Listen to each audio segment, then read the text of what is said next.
Good evening, ladies and gentlemen. Welcome to the Legislative Commission on Pensions and Retirement. This meeting is called to order. I'm Nick Frentz, the Vice Chair.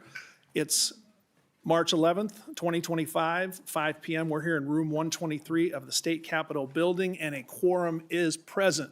Welcome, everybody. We got a little bit of a late start in pensions, but we're going to do great.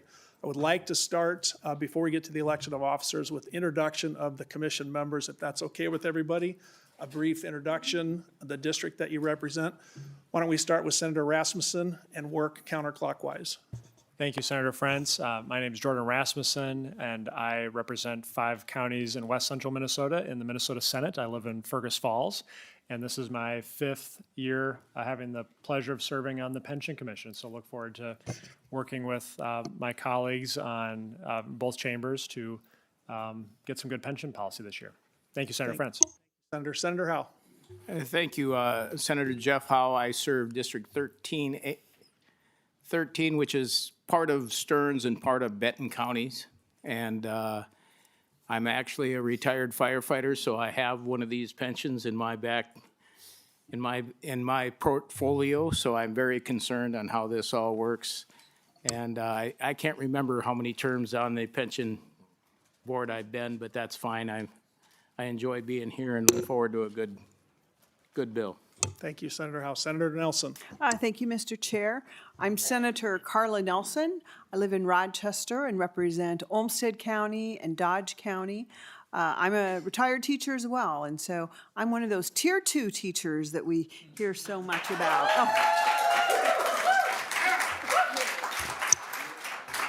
Thank you, Senator Nelson. Senator Westland. Thank you, Mr. Chair, members, and friends joining us today. My name is Bonnie Westland. I live in Plymouth, and I represent Plymouth, Medicine Lake, and a sliver of Maple Grove. This is my 2nd year on Pensions Committee, and I'm so glad to be here. Thank you, Senator. Senator Seeberger. I'm Senator Judy Seeberger. I represent District 41, which is on the east side of the metro, communities of Grant, Lake Elmo, Afton, Lakeland Cities, Cottage Grove, and Hastings. I am a teacher, not retired yet, but in a state of suspended animation while I'm here at the legislature. And I'm happy to be here. Thank you, Senator. Folks, we usually do try to keep things moving without too much applause or cheering or throwing of objects. If we could, please. Thank you. Senator Pappas. Of course, he called off the applause right before me, right? I'm Senator Sandy Pappas. I represent Senate District 65, which is downtown St. Paul and neighborhoods to the north, the west, and the south, including the northern half of West St. Paul. And I've been on the Pension Commission for probably decades, and am former chair, vice chair, secretary, the whole works. So happy to be back. Thank you, Senator Pappas. Folks, as I already introduced myself, my name is Nick Frentz. I'm from the city of North Mankato and represent District 18, roughly described as the Mankato area, but including cities big and small, Eagle Lake, Mankato, North Mankato, St. Peter, Lafayette, Cortland. I'm proud of every one of them. This is my 3rd term in the Senate and my 8th year on pensions. Representative O'Driscoll. Thank you, Mr. Chair. And I want to correct one thing that Senator Pappas said. She's been on here longer than a decade. Because I've been on here for 14 years, and you were on here when I got here. Oh, pluralization. Oh. My apologies, Senator Pappas. Have been the chair, been the vice chair, probably done all the same things that Senator Pappas has, but for not quite as long. How does that sound? And I represent 13B, which is the other half of, one half, I should say, of Senator Howe's district, and have been very actively involved in the pensions here in the state of Minnesota, for probably 14 years. Thank you. Thank you, Representative O'Driscoll. Representative Nadeau. Thank you, Mr. Chair and members. My name is Danny Nadeau. I represent Rogers, Dayton, and Champlin, which is northwest Hennepin County. I'm just starting my 2nd term in the legislature, and this is my 3rd year on pensions, and I look forward to working with all of you to try to improve the pensions for all of our public employees. Thank you, Representative Nadeau. Representative Steer, welcome to pensions. All right, welcome. So Terry Steer, 22B, which is LeSueur County, a little bit of Blue Earth County, Rice County, and a little bit of Scott County. This is my 1st term. I have 22 and a half years in law enforcement, so I do have a pension, and I'm excited to get some percentage raises on that. Thank you, Representative. Representative Lilly. Thank you, Mr. Chair, and excited to serve on pensions. I represent East Metro Communities. The district is 44B, but it's North St. Paul, Maplewood, and Oakdale, and Pine Springs, and Landfall. And it's nice to serve again with some of the former House-trained senators. And so, but I'm excited to be on this committee, so. Thank you, Representative. I think we'll skip over Representative Wogamont on account of he's not here, and we'll go to Representative Cha. Representative Cha. Thank you, Chair. Ethan Cha, 47B Woodbury. This is my third session here in the Pensions Committee, and I'm excited to be back, Chair. Thank you. Thank you, Representative. Representative Hill, welcome to Pensions. Be here. Representative Josiah Hill, I represent District 33B, which is in the East Metro from Bayport, Oak Park Heights, Stillwater, up along the St. Croix River to parts of Forest Lake. And I've been on the commission now for about 11 minutes. Thrilled to be here. Thank you for that. And if Representative Wogamont stops by, we'll allow him to introduce himself. The next item on the agenda is the election of our 25-26 commission officers. First, we'll take nominations for chair. Senator Pappas. Thank you, Mr. Temporary Chairman. I'd like to nominate Nick Friends as the permanent chairman of the Pension Commission. Thank you, Senator Pappas. Senator Frentz nominated. Other nominations, going once, going twice, going three times. I propose a voice vote. All in favor of the nomination, say aye. Aye. All opposed, say nay. All right, Chair Frentz is elected. Now for nominations for vice chair. Is there a nomination for vice chair? Representative O'Driscoll. Thank you, Mr. Chair. I would nominate Representative Lilly. Thank you, Representative O'Driscoll. The nomination is Representative Leon Lilly. Are there any other nominations? Any other nominations? Any other nominations? Nominations closed. We'll go by voice vote. All in favor of Representative Lilly as vice chair, say aye. Aye. All opposed? Representative Lilly, vice chair. Do we have a nomination for secretary, typically from the minority party in the chamber that has the gavel? Senator Rasmussen. Thank you, Mr. Chair. It's my honor to nominate Senator Jeff Howe for Secretary of the Pension Commission. Thank you, Senator Rasmussen. Senator Howe has been nominated. Other nominations? Other nominations? Any other nominations? Nominations closed. All in favor of Senator Jeff Howe serving as LCPR Secretary, say aye. Aye. All opposed? All right, we have our officers. Thank you, folks, for keeping us moving. The next item on the agenda is the approval of the April 29, 2024 minutes, our last LCPR meeting. Any changes that any member wants to propose to the meeting minutes from April 29th, 2024? If not, Senator Seeberger moves approval of the April 29th, 2024 minutes. All in favor, say aye. Aye. All opposed? The minutes from that meeting have been adopted.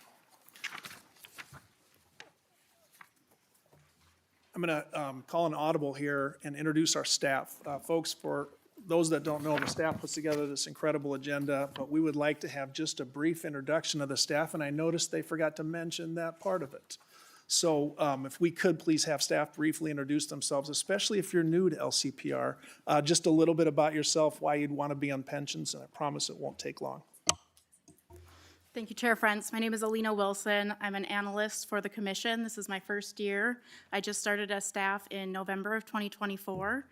Before that, I worked as a clerk in Ramsey County for a judge and then was in private practice for a little while and came to pensions to see you all do some really great work and also love dealing with numbers. So I'm happy to be here. Ms. Wilson, glad to have you. Ms. Lincheski. Thank you, Chair Frentz. My name is Susan Lincheski, and I am about to start my 10th session as the Executive Director of the Commission. I too came from private practice, but that was a long time ago. Looking forward to this session and the new members, and anytime anybody has questions, please give us a call. Thank you, Ms. Lincheski. Ms. Dislin. Thank you, Chair Frentz. My name is Lisa Dieslin. I'm the Commission Assistant. I'm the one who sends out all the meeting notices and all of that fun stuff. I actually celebrated my 25th year with the legislature in December. And before that, I was in a completely different line of work. But clearly I enjoy being here since I've been here so long. Thank you. Well, thank you to all three of you. It is no secret that LCPR has the most outstanding staff in the history of mankind in the state legislature. And you think I'm joking, but we have a number of other staff members from our other committees here, so I can say that with some credibility. No, I meant that as a compliment.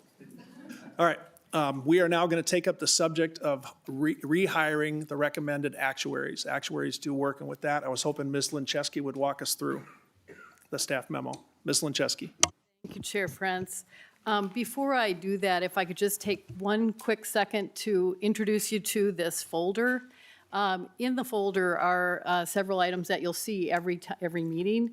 The one that's really helpful, I think, is the statistics. It's a colorful piece that gives lots of information about all of our pension plans. So if you want to know how many active members or how many retirees, what the funded status is, all of that is in there. There's also something that tells you what the commission does and who the members are, that kind of thing. And then a couple others. One is the commission rules, and then finally the principles of pension policy. So those are all in your package of materials there. Returning to the topic at hand, I'll just provide a very short overview of the process that we followed to get to today, where we're hoping that we can take up the recommendation of the legislators that did some interviews. So we are in the position of not having a commission actuary right now. We have had one since 2009. The actuary reviews the work of the pension fund actuaries, performs valuations, advises the commission on actuarial matters, and provides cost estimates of legislation. Until January 2021, 2025, we had VIA Actuarial Solutions as our actuary. That contract expired on January 21, and we cannot renew it because it has reached the 5-year limit. During the summer of 2024, we prepared an RFP, a request for proposals, sent it out to as many actuaries as we could locate who have expertise in public pension plans. We also posted it on our website and on the Secretary of State's website. The RFP was then issued in the fall of 2024. The commission reviewed the proposals from the actuarial firms. All the firms, we had four firms responding to the RFP. They were VIA, Milliman, Siegel, and Foster & Foster. 4 commission legislators volunteered to assist in the process, which really revolved around getting them all together to interview, do in-person interviews of the candidates. Those interviews were conducted on November 27 of 2024. Those legislators were the commission chair, her at the time, Senators France and Rasmussen, and Representative Nadeau. The legislators had the RFP, lots of documents from each of the firms. They then conducted the interviews, spent a day doing that, and at the end of the day, they came up with a recommendation, and that was to appoint VIA Actuarial Solutions as the commission actuary. We appreciate your attention to this matter. We have a lot of work to get done, and we're starting kind of late on that work. So also in the summary, there is on page 3 the list of the things that we're going to have the actuary do as quickly as possible and hopefully wrap them up by the end of this fiscal year on June 30th. Turning back to you. Thanks. Thank you very much, Ms. Lincheski. I thought maybe Senator Rasmussen and Representative Nadeau would say a few words. Senator Rasmussen, comment on the process or the recommendation? Yeah, thank you, Mr. Chair. And just to put it before the commission, I would move to appoint VIA Actuarial Services as commission actuary effective immediately to begin work as soon as an engagement agreement can be signed by the chair and VIA. And I'm happy to speak to that motion, Mr. Chair. Thank you. Senator Rasmussen moves to appoint VIA Actuarial Services as commission actuary effective immediately to begin work as soon as an engagement agreement can be signed by the chair and VIA. The motion will be before the body. Do you want to speak before we vote on it, Senator? All right, Yes. Senator Rasmussen. Thank you, Mr. Chair, and thank you, Ms. Lincheski, for describing the process. And I would just say that I was appreciative that we had a number of proposals come in response to the commission's RFP, and we were able to spend the better part of a day hearing from different actuaries and their ideas and suggestions to this commission. And so I found it to be a productive learning process. And from the members that participated in those interviews, we're united in our thinking as to continue working with VIA Actuarial Services as a part of their work with the commission. Thank you, Senator Rasmussen. Both Representative Nadeau and Representative O'Driscoll, you served on the search committee. Appreciate a few words, even if you didn't serve on the search committee. Love your thoughts on our actuary recommendation. Let's go to Representative Nadeau first. Representative Nadeau. Thank you, Mr. Chair. And for those of you in this room that haven't spent a day with a number of actuaries, you should. It's you can't help but learn a lot, and you can't help but come out of this a little bit different in the way that they think about things, in the way that they convey how they think about things, and how they want to contribute to our pensions in Minnesota, and how they wanted to do that. And it was a very unanimous and very consensus. There was a lot of consensus around having VIA come back. And for somebody like me who started off very new in pensions, VIA has been very nice to me, and I appreciate that. And there's a lot of questions that we have, and so I really appreciated the process that was out there, how many people participated, and the ability to participate in the interview process. So thank you, Mr. Chair. Thank you, Representative, and thank you for your work on the search. Representative O'Driscoll. Thank you, Mr. Chair. This question is for Ms. Lencheski. On page 3 of your memo, we have the delivery dates on here. Have those, is that still within the timeline that we would normally see those, even with the probably almost 4-month delay in the appointment of the actuary, or have those dates been modified because of the delay? Ms. Lencheski. Chair France, Representative O'Driscoll. This is what we felt was doable when we put this all together last fall. In talking sort of offline with the potential at the time actuary, the thought is that there's not going to be any trouble getting this work done by the end of fiscal year. And then you may even be able to hear from the actuary before the end of session. Representative O'Driscoll. All right. The motion is from Senator Rasmussen. All in favor of the motion, say aye. Aye. All opposed? The motion prevails, and VIA Actuarial Services is appointed commission actuary. Thank you, members, for your work on that, and not just on the vote. Members, we're going to go now to presentations by the executive directors of Minnesota State Retirement System, PERA, Teachers Retirement Association, and St. Paul Teachers Retirement Fund. Ms. Leonard, I see at the stand. I have it in that order, so unless there's some scheduling issues, which you should let us know about, we'll take them in that order. We're looking for 10 or 12 minutes and then some questions, if that sounds about right, Ms. Leonard. And with that, please introduce yourself and present your testimony. Are you using the slide deck? Yes. Okay. Are we all set with that? I see people running around. All right. Representative Lilly and Senator Seeberger are stepping out for a minute. We're not taking any action. These are informative, so members will be fine. Let's proceed. Ms. Leonard. Good evening, Mr. Chair and members. My name is Erin Leonard. I'm the Executive Director of the Minnesota State Retirement System. I'd also like to point our legislative liaison out in the crowd, Jenkins Fangen. You'll see us around the Capitol often together. Just for background, I've been in this role for 8 years, 21 years at MSRS, and 27 years of state service. So I've been coming up here for a little while.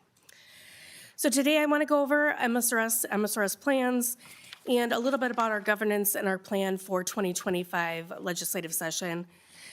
For your reference, we have 9 plans that we administer, 5 traditional pension defined benefit plans, and the other plans are defined contribution or alternative type plans that are available to all state employees or all public employees in the state, the deferred compensation and the healthcare savings plan being the largest.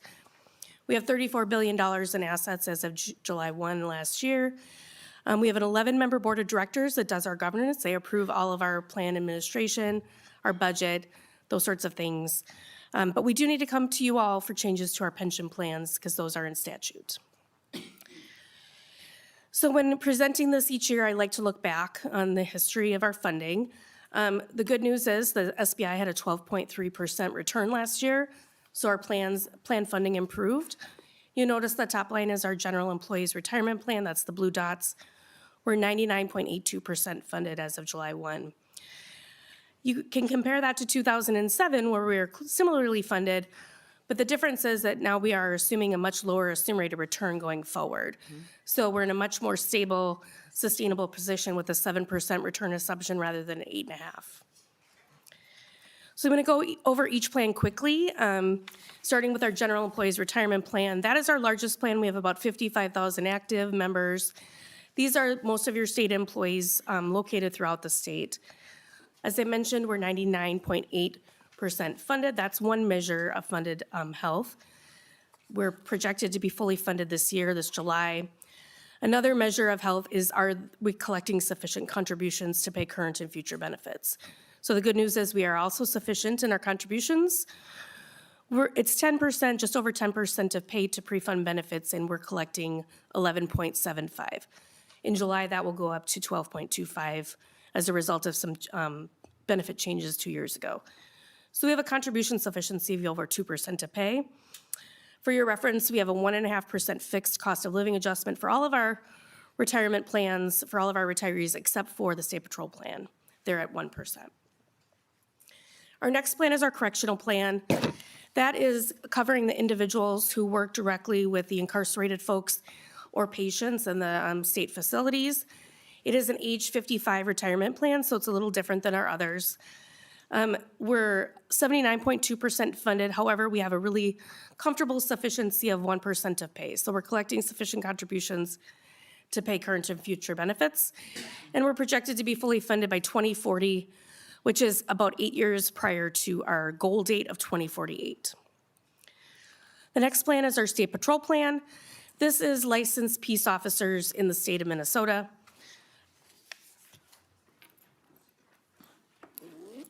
Okay, go ahead. Keep going, Ms. Leonard. Thank you. Licensed peace officers that work for the state of Minnesota, so your state troopers, conservation officers, BCA agents.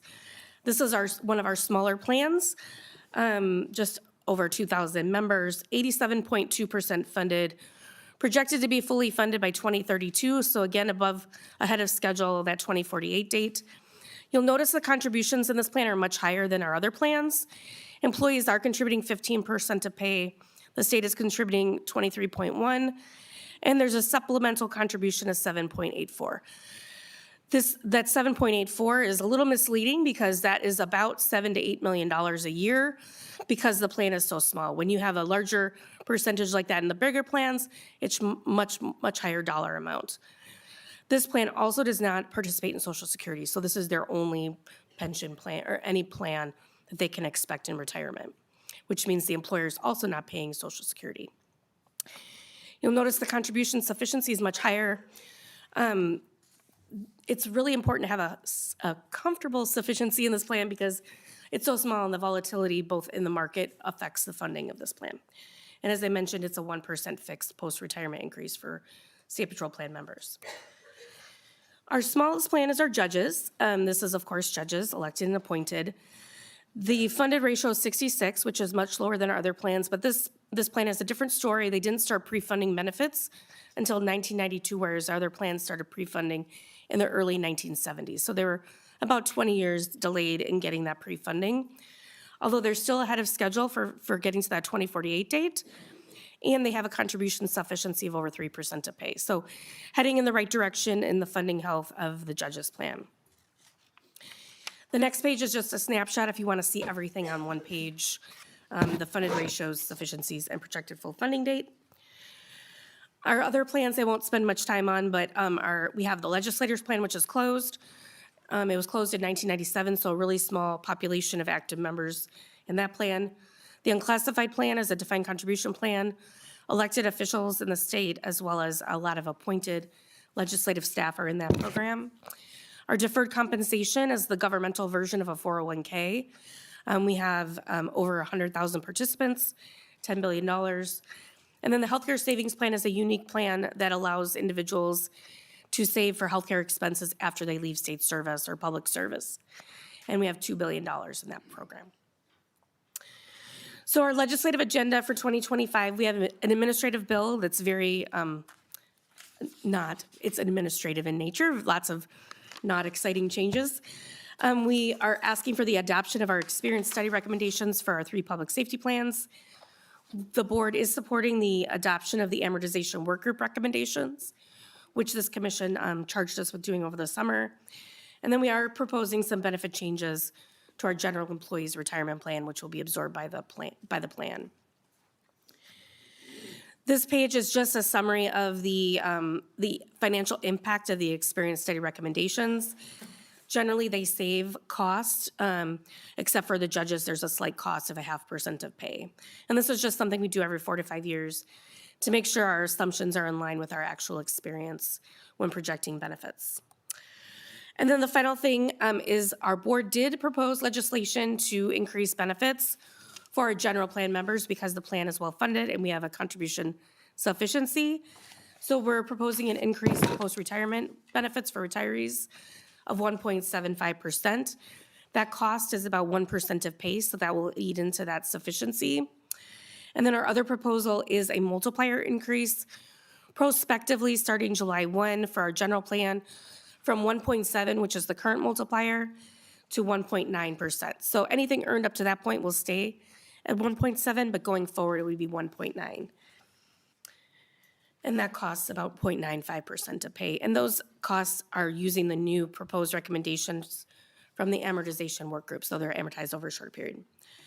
That is all I have for formal comments. Thank you very much, Ms. Leonard. We have some member questions, and I want to thank you for the information you provided about the legislative agenda, including the sufficiency. That helps sort of frame it up when we get to that point, especially given that we're starting a little bit late. Members, any questions? I have Representative O'Driscoll on the list. Representative O'Driscoll. Thank you, Mr. Chair. If we can go to page 11, Ms. Leonard. Because we do have a number of people who are with us tonight and new members to the commission, if it's, Mr. Chair, if it's not too much of a burden, maybe just to kind of do a little bit of a vocabulary explanation here. If Ms. Leonard could maybe explain to folks what we mean by with the experience study when we talk about funding ratio, what does it mean when we talk about required contribution? What exactly does a contribution sufficiency mean? I hate to kind of be Vince Lombardi, this is a football, but we probably do need to start with that since these are things that we're going to be picking up in the upcoming commission meetings when we get into the details on the proposals that Ms. Leonard and others are going to talk about tonight. Representative Mr. Chair. O'Driscoll, I think it's an excellent idea. I know, Ms. Leonard, you could run through it so that people can grasp onto it, and if we do a little overkill, that's fine. So I think what we're asking is, do you want to talk some terms here for those that are new to the commission and those in the audience, please? Sure, Mr. Chair, members. If I don't do it justice, I will ask my colleague Doug Anderson to fill in as the actuary among my colleagues. So the funded ratio is the assets that we have available to pay current and future benefits. So the goal is to be 100%. So when you say 79%, we have 79% of assets to pay current and future benefits. Required contributions it's the contribution requirement necessary to pre-fund current and future benefits. Because the idea with a pension plan is you pre-fund with contributions, you earn investments, we assume 7% to pre-fund the benefits. So there's a discount rate at the time you, when you collect your pension, you should have that lump sum available for the benefits. Contribution sufficiency or deficiency means you're collecting enough or more than that required contribution amount. If you have a deficiency, you're collecting less than you need to pre-fund those benefits. An experience study is something that the actuaries perform every 4 to 5 years. Behind the scenes, when you see our actuarial valuations, there are a lot of assumptions that are included, and those are economic assumptions, demographic assumptions. So we make their best guess on what inflation is going to be, what payroll growth is going to be. Those are some of the economic assumptions. Demographic assumptions would be things like life expectancy, if they're going to have a survivor, marital status. So they look at the assumptions we have and make sure they're in line with the experience for the last 4 to 5 years. And then they make minor adjustments. So in the case of the correctional plan, since that's the one on the left, our funded ratio for 2024 was 79.2. If you assume the experience study, so there's savings, it goes up a little bit to 79.4. For required contributions to pre-fund benefits, it's 27.4. With experience study results, it goes down a little bit to 27.12, so we have a slight savings. So our contribution sufficiency goes from 1.05 to 1.33. Thank you very much, Ms. Leonard. Representative O'Driscoll, good enough for now. Other member questions for Ms. Leonard? Seeing none, thank you for the presentation. To be continued on the legislative agenda. Thank you. Next, we'll hear from Mr. Anderson from PERA, and on deck would be TRA, Tim Maurer, and Holly Dayton. Mr. Anderson, welcome back to the committee. Thank you, Mr. Chair. Good evening, commission members. My name is Doug Anderson, Executive Director for PERA. I've been in this role for 9 years. I am one of those actuaries that people seem to get excited to spend time with. And my colleague I'm Amy Strain, the Policy Coordinator. would like to start by commending Ms. Leonard for doing a very good job on providing terminology. I may, as we go through this, add my own color commentary to some of those terms too as we talk through them. So PERA is the system that covers local government employees and employers. We have 5 plans that have members, and we are approaching 200,000 active members and have over 140,000 annuitants that receive monthly benefits with distributions well over $2 billion every year. So those 5 plans are the general employees plan, the correctional plan, the police and fire plan. There's a defined contribution plan for elected officials and a volunteer fire plan. We are governed by an 11-member board of directors with duties similar to what Ms. Leonard described for MSRS. Their responsibilities are to set policies, help set priorities, consider appeals, and oversee the overall administration of the plans. We have 4 called non-cost sharing plans. Non-cost sharing means that the cost for that plan is paid specifically by the employer for that plan. So, for example, the statewide volunteer firefighter, we have 285 individual plans. Each contributing sponsor for that plan contributes just for the members of their plan. That's different than how the other plans are, which are considered cost-sharing plans. That's the same is true for the defined contribution plans, which cover elected officials. And then we have 2 plans that PERA does the administration of the assets, but the members are not necessarily PERA members. These are plans that provide post-retirement benefits and some long-term investment accounts, which generally have a small number of employers that are participating in each of those plans. For our cost-sharing plans, this is where the remainder of the presentation will focus on these 3 plans.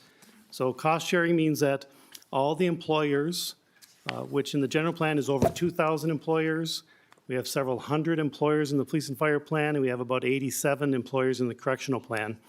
All employers contribute the same contribution rate regardless of the makeup of their employees. They make contributions as a percent of payroll.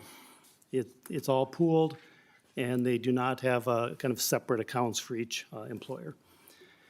So this is shows just some of the participant data for each of the plans. I'm just going to focus a little bit on a couple of highlights that are kind of make each plan unique. One is for our general employees plan. Just note that there's a very large number of deferred members. So a deferred member is a member who's no longer active, but not yet receiving a retirement benefit. These members may either be vested, which means they're entitled to a benefit at retirement, or they may be non-vested, which means they can just get a refund of their contributions. But it's a very large number because that plan covers all the employees in a school who are not teachers. And some of them are not necessarily in that role for very long or may have a lower income amount. In fact, it only takes, in order to become a member of this plan, the threshold to enter is if you earn $425 in any 1 month. And if that happens, then you are a PERA member in that plan thereafter. Very low threshold. That threshold hasn't changed since 30 years or so. The police and fire plan, just note here that there's a fairly large number of disability retirements. That's a kind of a unique issue with that plan. And then with the correctional plan, there too, there's a large number of deferred members, which is really more of a sign of high turnover in that plan.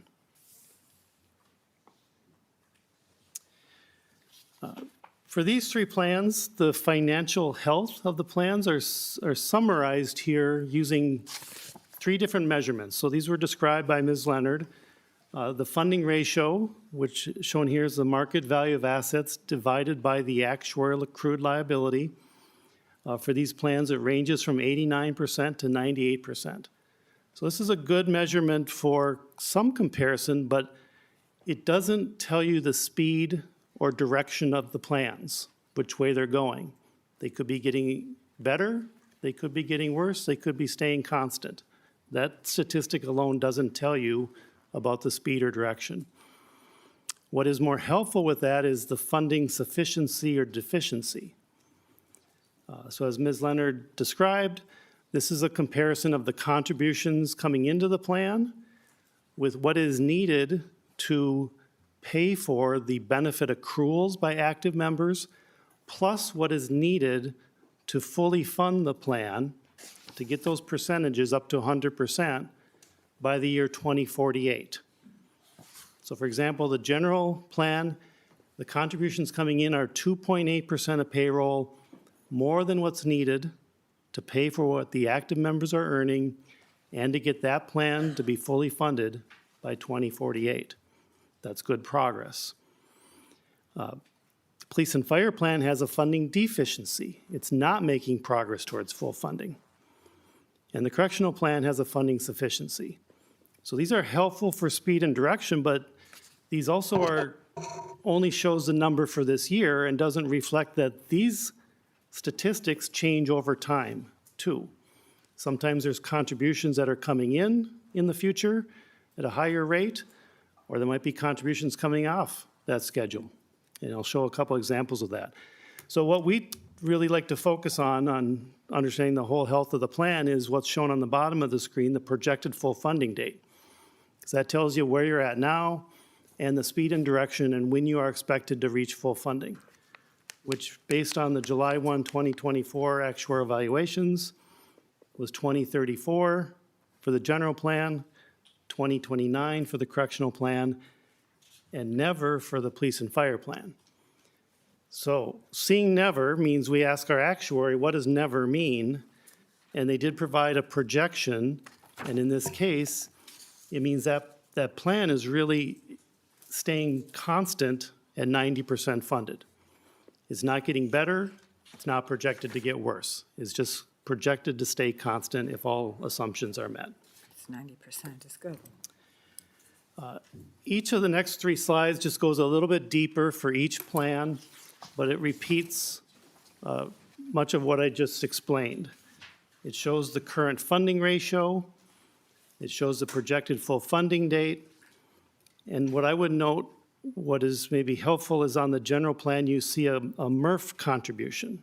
And that's an example of a contribution that has a set timeline. That's expected to expire in 2031. And this is a contribution when Minneapolis merged with this plan, the Minneapolis Employee Retirement Fund, MRF, merged with this plan. The Minneapolis and the state combined to help fully fund, make sure that PERA was being fully funded for the obligation that the fund was taking on. So it's a schedule of contributions that expires in 2031. So at that point in 2031, that contribution goes away. And if all assumptions are met, there's another contribution that goes away. The employer contribution consists of 6.5% of pay plus an additional 1% until that plan is fully funded. So if the assumptions are met and the plan becomes fully funded, that 1% contribution is retired and that will go away. But the good news is that what will also go away when the plan's fully funded is that amortization of the unfunded liability, the 2.8%. So that piece will go away. So what we'd actually see with this plan is that if you looked at the contribution sufficiency, it's currently 2.8%. It'll drop to 2.4% when the Minneapolis contribution drops off, but then it would gain up to 4.2% when the plan is fully funded. So you have to be mindful of all these changes over time to really understand the direction of the plans. Police and fire plan, here repeating, the plan's 90% funded, not expected to improve or get worse. It does have contributions from Minneapolis for when the police and fire Minneapolis plans merged in. Those expire in 2031. There are also state contributions that expire when the plans become better funded. But right now, there's a funding deficiency that will get a little bit worse when the Minneapolis contributions expire in 2031. And the correctional plan has really less going on. It's relatively well-funded, and it has a contribution sufficiency, and there's no additional contributions that are expected to come on or go away over time, other than the elimination of that unfunded liability. And that brings us to our PERA scorecard that we use. And we use this tool a lot when we talk with our stakeholders and with you legislators and with our trustees to be consistent with our information. This is a tool that we use that we try to measure the overall health of a plan, not just the financial health, but is it accomplishing other objectives? Is the plan providing a reasonable benefit at a reasonable age? Are the members and employers contributing the right amount over time? And are the retirees sufficiently protected from inflation?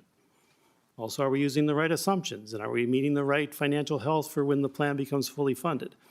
So all of these are objective metrics that can be used. They're specific statistics that can help with regular measurements and help us establish specific goals and allow our board to subjectively assess where each plan is at on each of these goals, which then helps us with the priorities and the communication of the priorities.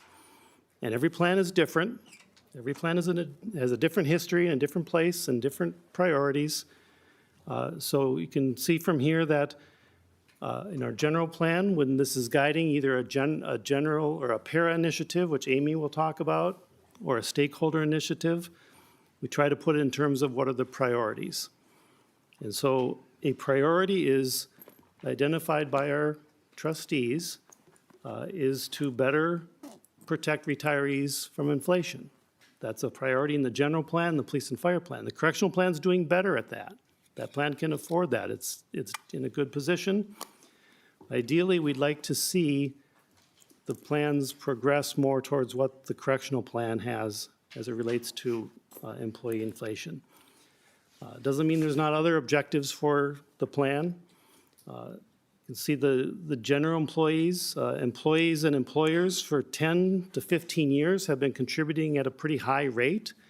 That's helped improve the plan to get to a better financial position. So it's a goal to see ultimately their contributions become more in line with the normal cost, the value of benefit accruals. With the general plan, we talk about a reasonable benefit at a reasonable time. So we talk in terms of a replacement ratio. What's a good replacement ratio? That's how much post-retirement income a member has compared to pre-retirement income. Like, what's a good goal to maintain a standard of living? In our board's view, a plan with the current multiplier and the current full retirement age provides a reasonable benefit at a reasonable age. So every plan's different, gives us different perspectives and different initiatives for our board or for our stakeholders. And if Amy. Yep, I'm going to focus on the first initiative, which is relating to our general plan and our post-retirement formula. As Doug mentioned, there are minimums and maximums and a cap. And what the board is going to be looking at on Thursday and will likely be approving is a adjustment to that formula with a increase of 100% of CPI, a 1% minimum, a 1.75% maximum. The provision also will include a couple other items that I want to include. This will take some of the sufficiency, that 2.8 sufficiency that the plan has to use. In addition, relating to that 1% employer contribution increase, which is set to sunset at 100% funding, the new sunset date will be at 98% funding. And lastly, the initiative will include a stabilization provision, which will lower the max to 1.5% if the plan falls under 80% for 1 year, and will lower it if the plan falls under 85% for 2 years. And then once the plan improves, that maximum would be increased. As I said, this will not be a cost to the state. The plan does anticipate absorbing the cost. Another issue that the commission has heard before is relating to privatization withdrawal liability. This year, we will be focusing on any entity that may privatize would be held to a withdrawal liability. And as with MSRS, the PERA Board of Trustees supports the legislation that's going to come out of that amortization working group. We are also working on a pretty significant progress to modernize our pre-retirement survivor benefits, and then we'll have a small admin bill. None of those have cost to the plan. Thank you, Ms. Stringy. Thank you, Mr. Anderson. Members, any questions for our good friends from PERA?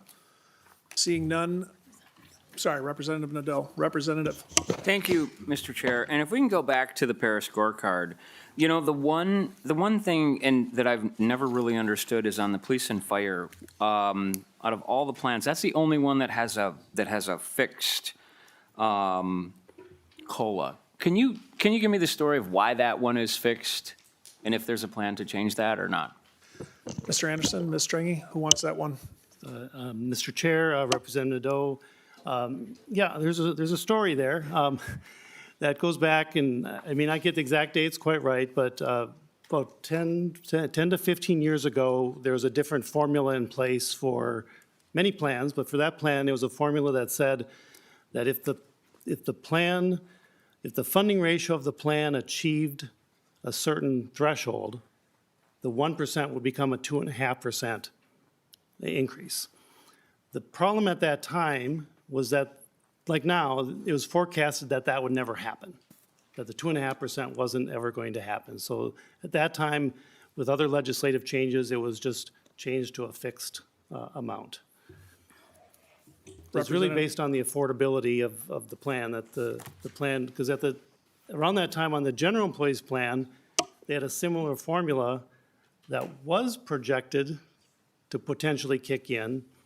And there was a conversion to that to use this current formula that we have for the general plan. It's just that the police and fire plan didn't have the funds to be able to afford it, and it wasn't on a path to project to improve at that time. Thanks, Mr. Anderson. Representative, any follow-up before we go to Representative O'Driscoll? Representative Nadeau. And thank you, Mr. Chair, and I appreciate that, Mr. Anderson. Is your board talking about making changes to that or not at this time? Mr. Anderson. Yeah, Mr. Chair, Representative Nadeau, the stakeholders have brought an initiative to increase that formula, the 1% fixed, to what the current general plan formula is, as well as to eliminate a 2-year delay in that increase. What we've communicated is the plan is not in a position to absorb that cost, so they'd have to seek funding from another source. But the board has taken a position that the board is supportive that if the legislature funds an increase to that COLA, the board is supportive of doing that. Thanks, Mr. Anderson. Representative Nadeau. Representative O'Driscoll. Thank you, Mr. Chair. And I think it's also important to point out that this plan, although it's still lagging behind the funding and insufficiencies of the other plans, is in better shape than it was about 8 or 10 years ago. The retirement age for law enforcement officers and firefighters in this plan used to be age 50, and that was changed from age 50 to 55 in order to be able to receive full retirement benefit. And as a part of that change, that allowed those officers and firefighters to contribute more, get more employer dollars in there to help shore up the health of that fund. Also, as a part of that change, COLAs, and this is the only plan that we have in all of the plans we're seeing tonight, whether it be PERA or MSRS or any of the other plans tonight, that has to wait 3 years to get that 1% COLA. And that was a part of the fix that was put in place to try to help steady and right this particular plan, like I say, about 8 to 10 years ago. And Mr. Anderson is 100% correct when he said there is a bill out there that looks to provide some outside funding to help with this. And there are other extenuating circumstances I think that we'll get into in a future meeting as to why the driver on that, and we're kind of just treading water, or we're just a hamster on the hamster wheel, if you will, in this, not being able to really get anywhere. It has nothing to do with the formula that we put together. Has to do with some recently developing things that we've seen in the last 4 or 5 years that have caused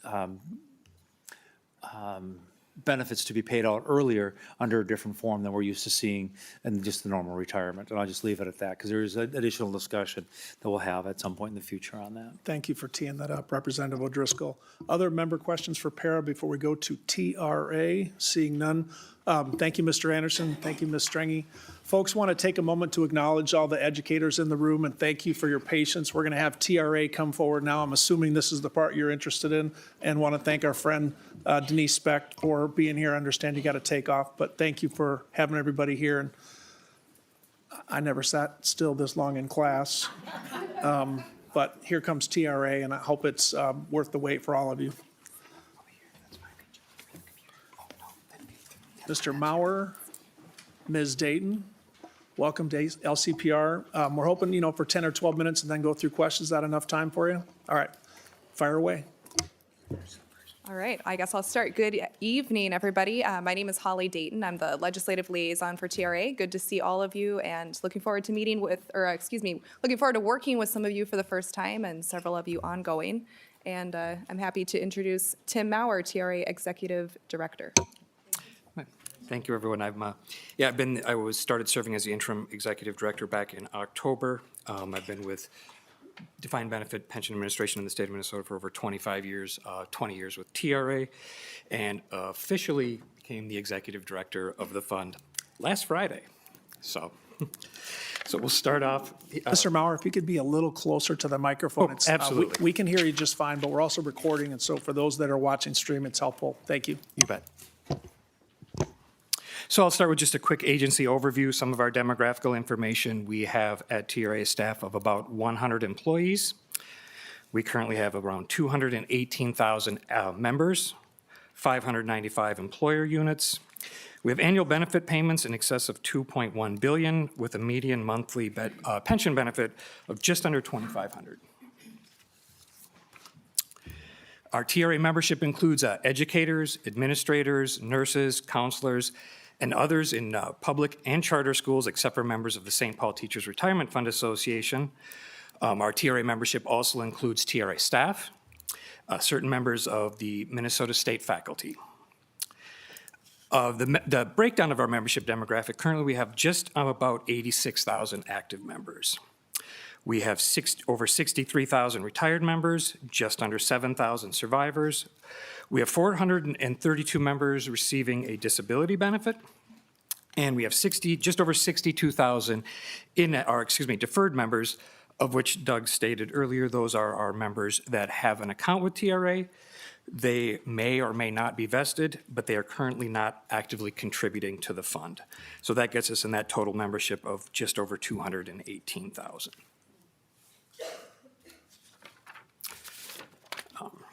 Looking at a bit of our organizational structure and some of our governance, of course, we are guided by Minnesota State Statutes 354 and 356. We have federal plan qualification rules, Government Finance Officers Association, Governmental Accounting and Standards Boards, or GFOA and GASB. So those are some of our governing rules. We also have a board of trustees. It is an 8-member board, of which all of those members are fiduciaries. We have 5 elected members, 4 of them which represent our active membership. We have 1 member who's elected by our retiree groups. And then we have 3 appointed trustees. One is the Commissioner of Education, Commissioner of MMB, and then a representative of the Minnesota School Boards Association.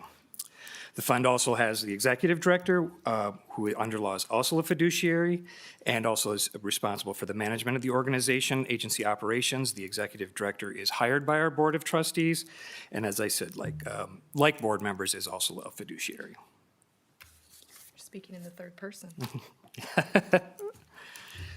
Talk a little bit about, again, some of our financials and our funding ratios.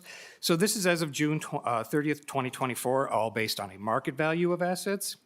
And as you can see, our actuarial accrued liability at that point was $35.4 billion. We had $29.1 billion in asset valuation, leaving an unfunded liability of $6.4 billion, which resulted in a total funding ratio of 82.1%, which is up from 76.4% on a market value of assets on June 30, 2023. We also calculate that funding ratio on an actuarial value of assets, so I wanted to bring that information forward as well. These numbers are calculated with a 5-year smoothing effect, so as to help limit some of the volatility that you'll see with market experience. Under our actuarial value of assets, we had $35.4 billion of actuarial accrued liability, asset valuation of $28.3 billion, unfunded liability of $7.1, and a funded ratio slightly lower than that market value of 79.9, so just under 80% funded, but again, up from 76.9 as of 6/30/2023. The next slide is looking at our funding history, and this is a 25-year snapshot of our funding ratios using that market value of assets. As you can see, going back to the late 90s, we had, with the obviously positive market conditions that were experienced at that time, we were over 100% funded. Again, looking towards the middle, to the 2008, 2009 Great Recession, obviously a big change in that with unfavorable market returns down to as low as 60%. And again, ending where we are today, 2024, at 82.1% funded, and again, on a market value of assets. And I think Aaron mentioned as well that represents taking on a couple changes in our earnings assumption over that period.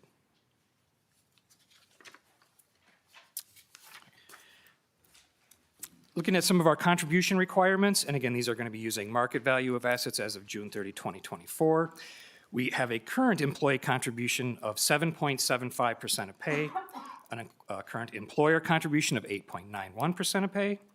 We receive direct state aid payments, 0.55% of pay, with a total statutory contribution then at 17.21. When you look at our normal cost and administrative expenses added together, you have 11.37% of pay. The amortization of the unfunded liability is 6.33% of pay, so our total required actuarial contributions would be at 17.7, leaving us as of 6/30/2024 with a slight deficiency of 0.49%. There's one line underneath that, as you can see, where it says reflecting future schedule increases. That is a positive 51. We have scheduled increases in our contributions that will be kicking in on 7/1/2025. That is a 0.75 increase on the employer side and a 0.25 increase on the employee. When those are factored in on a market value of assets, we would actually have a 0.51% contribution sufficiency. So that kind of looking forward to where we would be at in July. And one thing, and then again, these numbers are all based off an amortization schedule that is the one that's currently in statute, which is 2048. Again, kind of looking at projections going forward, and again, knowing that our current full funding target is for 2048, focusing on the middle line, the black line, and that's assuming our baseline of where we are today, and if we just were to continue to make 7%, which is our earnings assumption going forward, we would be fully funded by 2043, so we are on schedule to become fully funded ahead of that amortization date schedule of 2048. And the other lines are just to show what might happen if you have different experiences even just for 1 year. A doubling of our earnings assumption in 2025 obviously would get us to 100% funding much quicker, more in that 2035, 2036 range. But if we were to have a 0% rate of return just for 1 year and then go back to a 7% assumption, as you can see out to 2043, where we would normally say we are now fully funded, if we meet our assumptions, target assumptions, we would be more in that 90% range. So that's just kind of a looking forward type of slide and potential outcomes. As far as a legislative agenda, I can speak as of today. The TRA board has voted to support moving to layered amortization. But that would be with TRA having a 20-year amortization schedule for active benefit improvements This was discussed at our board and was considered by our actuaries, and it was also deemed to be reasonable by our actuaries during that conversation. So that is where our board's position is on layered amortization. And I think for that, and like I said, as of today, that's what we're looking for to move forward as of right now. At this point, I don't have anything else to add. Thank you, Mr. Maurer, and thank you, Ms. Dayton. I'm sure the teachers in the room would appreciate hearing just a tiny bit more about the anticipated sufficiency, if I heard correctly, after July 1st, 2025. Yep. If you don't mind just, Yep, if you yeah, don't- it would. If you don't mind as- just explaining it. So I think what we're asking for is in layman's terms, what does it mean changes on July 1st? And how does that allow for plan participants and retirees to say, okay, here's where TRA is? If you don't mind a minute or two on that, please. Absolutely, Chair. I would say, oh, thank you. Looking at that, yeah, like I said, as of 6/30/2024, we actually have a contribution deficiency, so we were short the 0.49. But we have scheduled contribution increases, and for those of you here that may remember, that was all part of legislation that was passed a couple years ago when our normal retirement age for our Tier 2 level formula was lowered from age 66 to 65. Those scheduled contribution increases were part of that package. When that law was originally passed, it wasn't going to go into effect until 2025, but that was, 2026, and that was advanced, or 2025, but was advanced to 7/1/2024 last year. So we were able to move that NRA 65 ahead a year, but those scheduled contribution increases remained out to 7/1/2025. So that's where they originated from. And when we see that, like I said, it's a 1% increase as far as a percentage of payroll. So that's what takes that 0.49, obviously adding a positive 1 to it, gives us a 0.51 sufficiency going forward. That will help contribute to us meeting the amortization schedule ahead of schedule, which is a good thing. I think Doug noted to that as well. You know, when you get to your full funded date earlier, you get rid of your unfunded liability amortization or costs that are baked into these contribution sufficiency and deficiency numbers. So, yeah, that is the percentage that we would have, I guess you would say, going forward as of 7/1/2025, and sort of the history behind how we got there, if that answers your question. It does. Thank you, Mr. Maurer. Any members' questions for our good friends from TRA? Representative Nadeau. Thank you, Mr. Chair. And thank you. Can you explain to me the legislative agenda? Just give me more details on this 20-year amortization schedule. Sure. Mr. Maurer, legislative agenda. Mr. Chair. Sorry, thank you, Chair. Thank you, Sorry, Representative Nadeau. just a second, Mr. Maurer. Senator Rasmussen. Thank you, Mr. Chair. I just, would request that you remind folks in the room that, just want to make sure we can hear the testifiers and hear commission members and appreciate feedback, but just would like to maintain the rules of the Pension Commission here today. Senator Rasmussen, you make a good point. Folks, I apologize. I tried to sort of soft pedal this, but we do ask that it be quiet during the commission hearings in order to make it so people can hear. And again, we have people listening online, so it's a very good point. And that's on the chair. I'll be more diligent about that.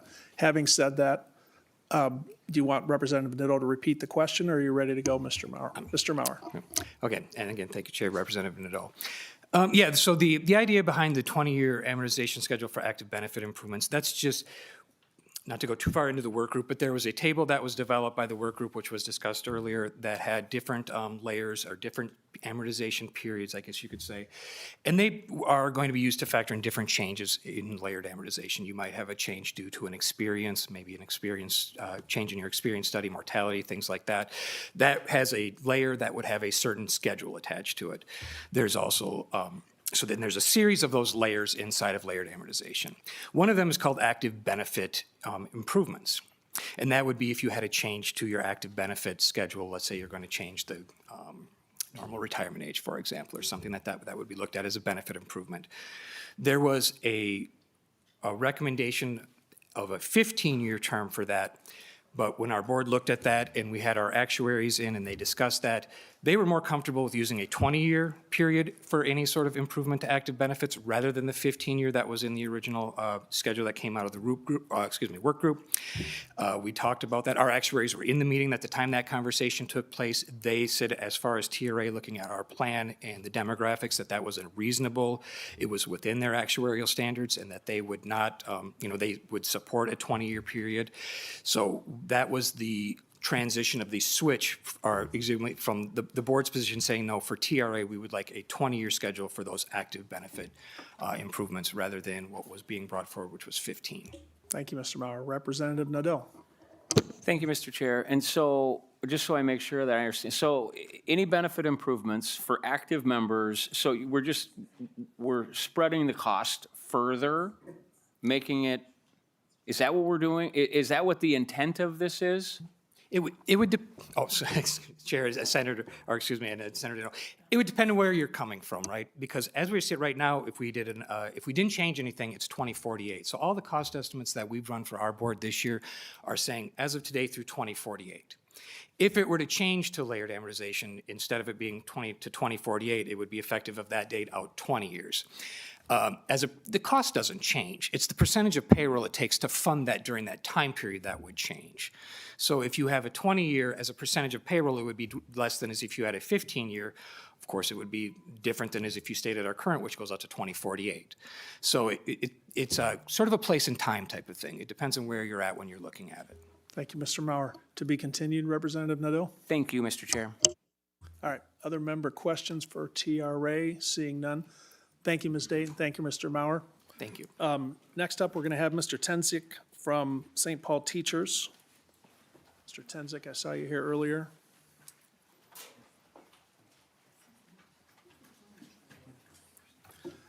Mr. Tenzik, good to see you again. Welcome back to LCPR. Please introduce yourself. We're hoping for about 10 minutes. Does that seem manageable?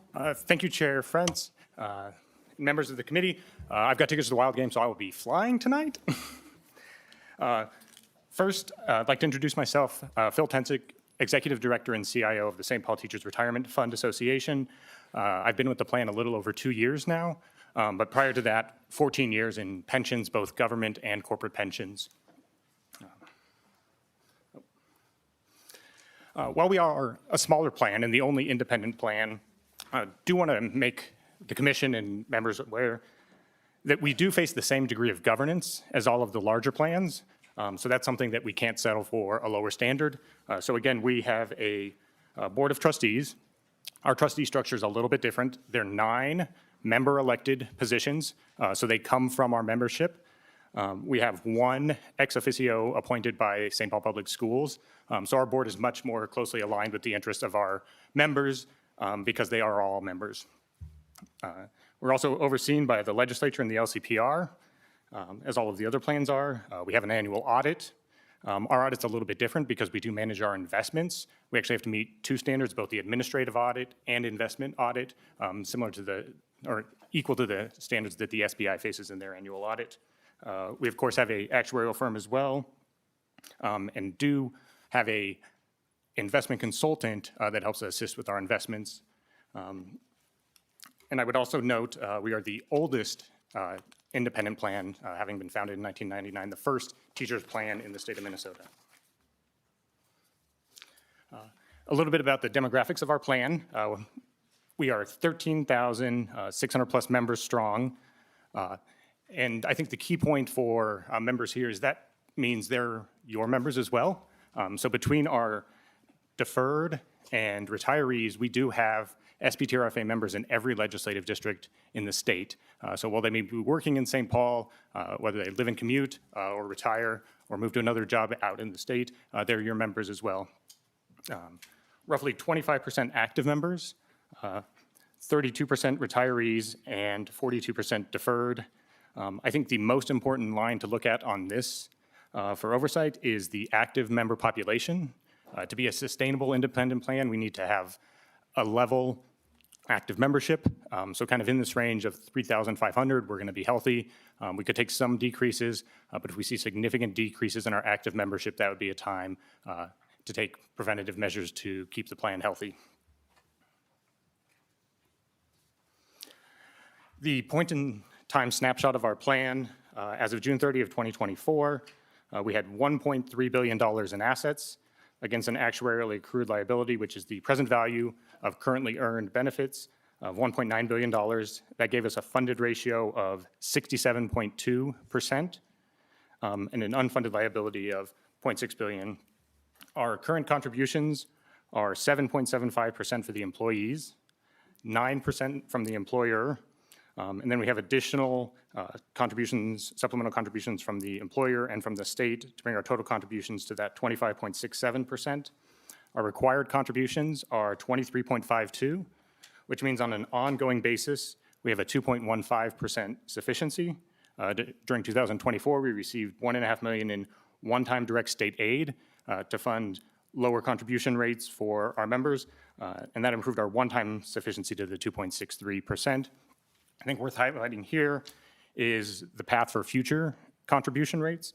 Our employees next year, or actually in this current year, saw a slight decrease in their contributions.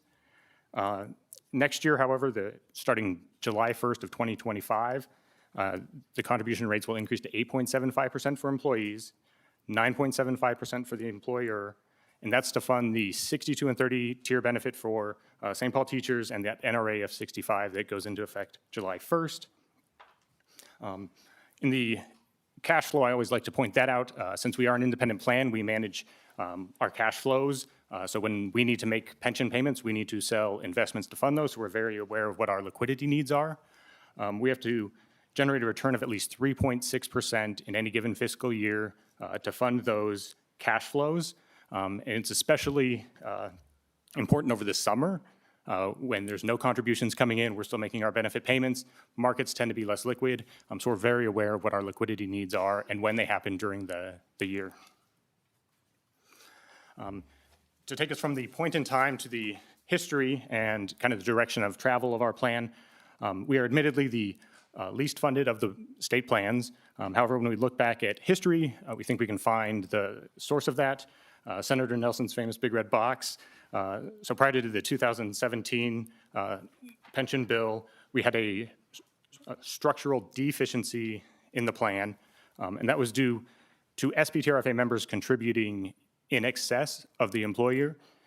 So once we had that bill, kind of went to the normal working relationship within pensions where the employer is making contributions in excess of the employee, and that closed that deficiency. Had we not had those deficient contributions, our funding level would be 84% and roughly in line with the other healthier plans. Would note that the direction of travel, though, the sufficiency, that green line on the bottom, we do have a structural sufficiency, as I mentioned, which means we are closing the gap every year on that unfunded liability.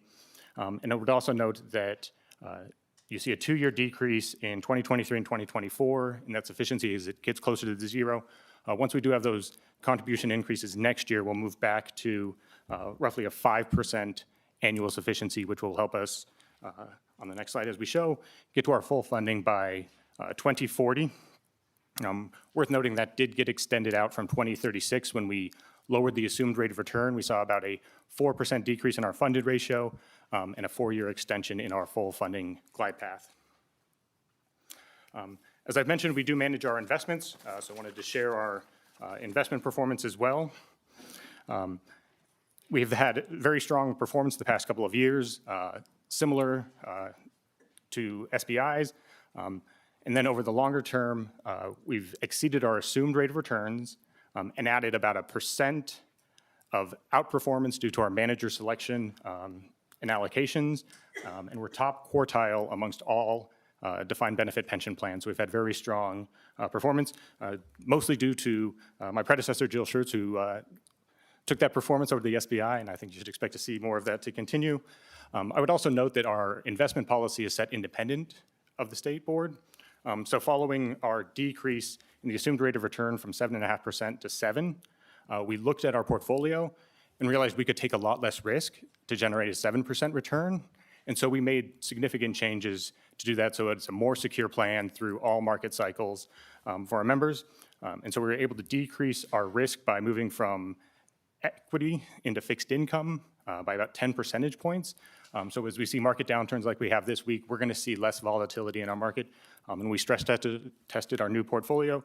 We saw roughly a 20% decrease in those worst case scenario outcomes. And so I think that's going to make it more secure and tighten that band of glide path to full funding. So we move to kind of legislative elements. Kind of we've started at where do we see differences versus other plans, and kind of the biggest area that we see a difference is in our annual increases. So we're currently at the lowest annual increase of any of the plans, tied with PERA, Police and Fire, and the MSRS State Patrol. And I would also note my maybe slightly pedantic, it is an annual increase. It's not tied to CPI, so there is no COLA for our members, so they get 1%, kind of regardless of what the number of inflation is. There is no inflation insurance built into the plan for our retirees. And as a result, and as a part of the 2017 deal to help get our sufficiency to be structural, we have found that our retirees have seen the greatest decrease in their purchasing power since they retired. So that includes a number of years where they received 0% COLAs, and so a retiree who retired in 2023 has lost 25.7% of the value of their pension. So our board approaches the legislative priorities a little bit different. Rather than having policy prescriptions, we try to come up with our core principles and then build policy around those principles. The first one is to maintain benefit security, namely do no harm. At 67% funded, we have to be good fiduciaries and make sure that any increase is going to be fully funded and that we're not decreasing our deficiency or sufficiency as well. Moving beyond that, if there is a target, an ability to improve benefits, our first set of priorities are to raise the floor of our plan up to the level of other plans, and that's where we would like to see the increase move up to that 1.5% level or somewhere higher than where we are now, currently lagging. If we were able to get the floor raised, then we start looking up at the ceiling. Where can we raise that? And that's with our active membership, either through decreases in contribution rates or allowing them to retire earlier with full benefits. Which concludes my presentation, and I entertain any questions. Mr. Tensick, well done. Members' questions for St. Paul teachers? All right, seeing none, thank you, Mr. Tensick. Good luck at the Wild game. Members, I think we're going to shorten the agenda here a little bit. We're on to item 6 on the agenda. Let's do the first 2, and then we will table any executive director's corrections. We don't have to have that tonight. And then the report on IRAP to TRA, Mr. Dale, we'll put that on to the next one if that's agreeable. I see Mr. Reynoso nodding. That's a yes. All right, let's do this. The top 2 agenda items include the staff review of the mandatory reporting. Ms. Wilson. Thank you, Chair Frentz. So while the commission receives a number of annual reports, today I will just focus on one of the newer reporting requirements, which is the PERA Statewide Volunteer Firefighter Incentive Program. So as background, the incentive program was created in 2023 to incentivize firefighter relief associations to join the statewide volunteer firefighter plan administered by PERA. There was a $5 million appropriation was provided for this incentive program. And sort of the background again is when a relief association and its fire department join the statewide volunteer firefighter plan, PERA will use the appropriation to make an incentive payment to the account that funds retirement benefits for firefighters and their fire departments. Currently, the incentive payment is equal to $10,000 per fire department, plus $1,000 per active member in the fire department. On to the reporting requirements. PERA is required to submit an annual report on the incentive program until the appropriation is expended. Commission staff received PERA's report on February 24 of 2025. It's included in your packet. The report included background information on the background process and outline for the incentive program, and also included a list of fire departments that have joined the statewide volunteer firefighter plan since 2023. And as stated in the report, 1 plan joined effective July 1, 2023, 22 plans joined effective July 1, 2024, 53 plans joined effective January 1, 2025, and of the $5 million in appropriation, an estimated $2,494,000 remains. Thank you, Chair Frentz. Thank you, Ms. Wilson. Let's go now to the report on the PERA Statewide Volunteer Firefighters Incentive Program. Mr. Anderson, do you want to have that? Mr. Anderson, if you could give us a couple minutes. Mr. Anderson, welcome back. Thank By the way, members, it is our goal to run the pension commission hearings and then having them effective. I think we should be able to get our work done on time. And so for that reason, Mr. Anderson, let's see about 3 minutes available for this. Okay. Mr. Anderson. Okay, Mr. Chair, thank you. And I'm pleased to say that Ms. Wilson really, she covered 4 of my 7 talking points, so mostly done here. So I just pick up, and that was very well done. So what we do expect is that half the money that was made available is still remaining. We would expect that that is enough to cover about 75 plans. Interest has been very good. Last year was the highest number of plans that have joined the SVF that we've ever had, with 53 new plans. I would expect that to continue again. The reason plans have been giving, the incentive is helpful. They've also been noting that it's harder to find auditors, and the cost of the audit is a factor. But we're also reaching a point where nearly 40% of the 700 plans in the state are using the SVF program, which has SBI investments. So the word of mouth is out there. We've kind of reached, I think, a tipping point where communities are hearing from their neighbor who've come over and have been reporting satisfaction with what their experience has been. 2025 is the first year in which PERA SVF is offering the opportunity for defined contribution type plans to participate. So they could come in as a defined contribution plan. And 2026 is going to be the first year in which defined benefit plans can convert to a defined contribution plan. We think that might be an effective tool. Some of the plans out there in the state have very high funding ratios, kind of refreshing based on what we've been talking about. And that's a potential way in order that excess assets can get to the members. So that might be a good alternative for them. We think that's a positive. Overall, I think the incentive amount has been working well. And maybe a way to measure success is that for the plans that joined effective 2024, I can't tell you what they would have earned in 2024, but I can tell you what they earned in 2023 versus what they would have earned in 2023 if they had been in the PERA SVF. And it would have been an extra 3% return on their assets, which would have been about $500,000 for the 20 plans that joined. So if you look at the incentive amount that went to the plans that joined that year, $756,000 incentive went into those plans, and they likely earned quite a bit of money because of the better investment opportunity in 2024 as well. So it's a really good return on investment so far for these. So we're very, feel like it's very positive news to report on the SVF incentive program. Thank you very much for that report. Senator Rasmussen. Thank you, Mr. Chair, and I appreciate making time for this presentation. I just wanted to thank Mr. Anderson and his team. They have been all over across the state working with volunteer firefighter associations, explaining this option to them and the incentive program. And so I just appreciate all the windshield time that the PERA team have put into working with our local fire departments to help them understand what this option would be. And I think, Mr. Chair, this is a great example of how we were able to take some one-time money in 2023 that will hopefully be paying dividends for Minnesota's volunteer firefighters into the future, and really exciting to see the increase in returns from those plans that have converted over. Thank you, Senator Rasmussen. You played a key role there too, and it's good news so far with hopefully more to come. Thank you for that, Mr. Anderson. Other member questions? With that, members, our next meeting is Tuesday, March 18th at 5 p.m.